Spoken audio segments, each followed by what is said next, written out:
to speak French before I start. Alors, vous savez que je suis à la maison. Comme on dit en français, je travaille avec les moyens du bord, un petit tableau et mon portable. Le but, c'est que vous soyez un jour avec le programme et que vous revoyez les cours que vous avez déjà vus. Today, I want to focus on some phrasal verbs. You know that phrasal verbs, you have the verb and you have the particle. An example, put on, put down, put out, put off, etc.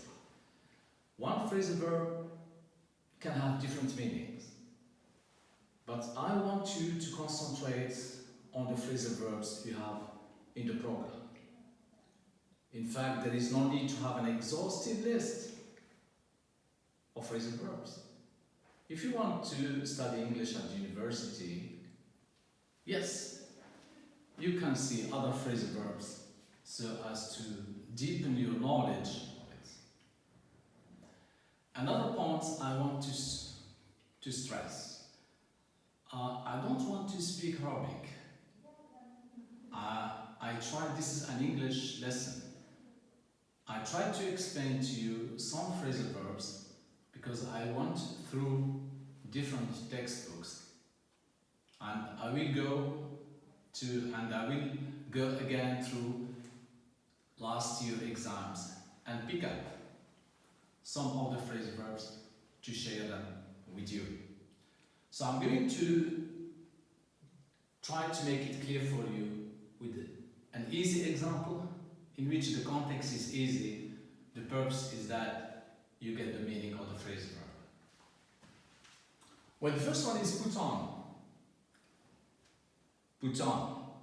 You can say, I'm going out, but the weather is cold, so I'd better put on my jacket. I'd better put on my jacket. Second one, put off. To postpone. There was a heavy rain, so they decided to put off the tennis match. To postpone another date. To put out, extinguish. Éteindre le feu. An example, say, just an example. There was a fire in our neighborhood. A fire broke out in our neighborhood. Fortunately, the firefighters were managed to put it out quickly. To put it out quickly. So this is extinguish. Pull out. The meaning is to leave. An example, you can say, when I arrived to the train station, I found out that the train had pulled out. Left. To pick up. It can have different meanings. Pick up, collect. I see something on the floor that says, pick up the pen, please. Pick up the pen. Or you can say, I'm going to the airport to pick up my friend who is coming today. Another meaning is to learn without effort. An example, I may ask you, my friend who is good at playing saxophone. He says, wow, you play the saxophone very well. Did you go to any private school here? He says, no. I just picked it up on my own. It means that he learned it by himself. Put up with, to stand, to bear. You say, yes, in Ujda, the weather in summer is very hot, and I can't put up with hot weather. I can't stand it. I can't bear it. To find out, to discover.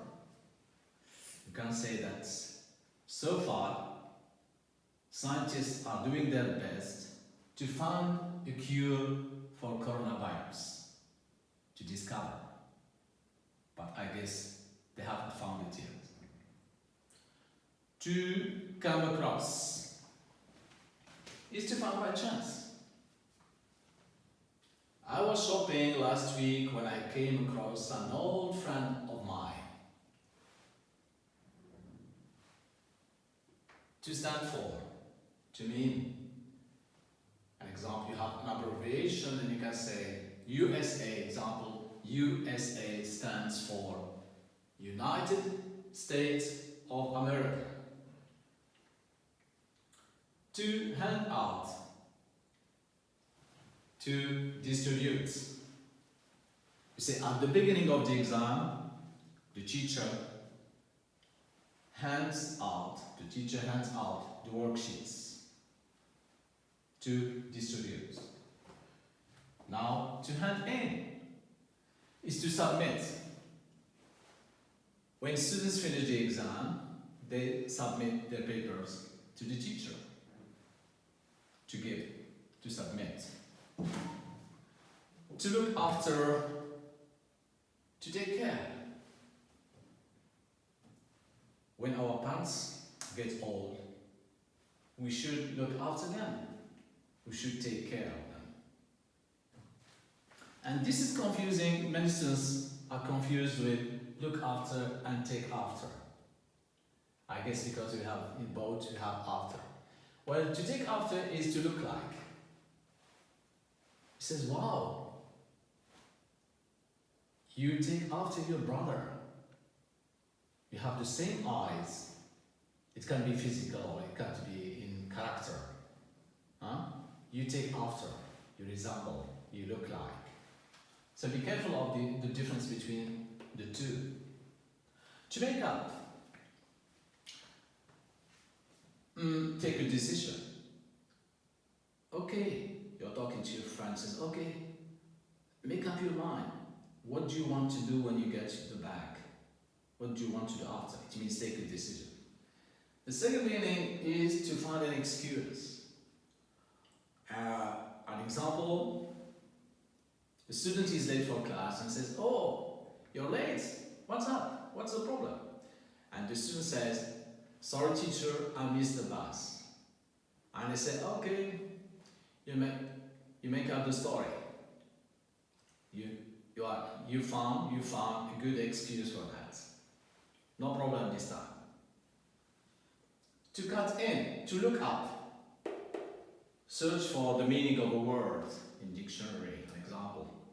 When I don't understand words or I'm reading and I find unfamiliar words, I try to look them up to get the meaning. To cut in, to interrupt. An example, say, when two people are talking, it's impolite to cut them in. It's impolite to cut people in. To keep on, it means to continue. Keep on working hard. You are staying at home, so as I said, try to manage your time well and keep on, continue. Keep on working hard. To fill in, to complete. An example, you can say, the teacher gave us an exercise and asked us to fill in the blanks. Or you can fill an information, an application form to send it to university or to a company. To ask in, to invite someone home.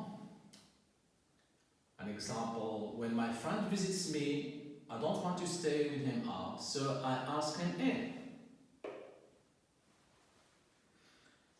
To turn up. Turn up, it has different meanings again. Turn up, it can be increase the volume or something. You can say, please turn up the radio. I want to listen to the news.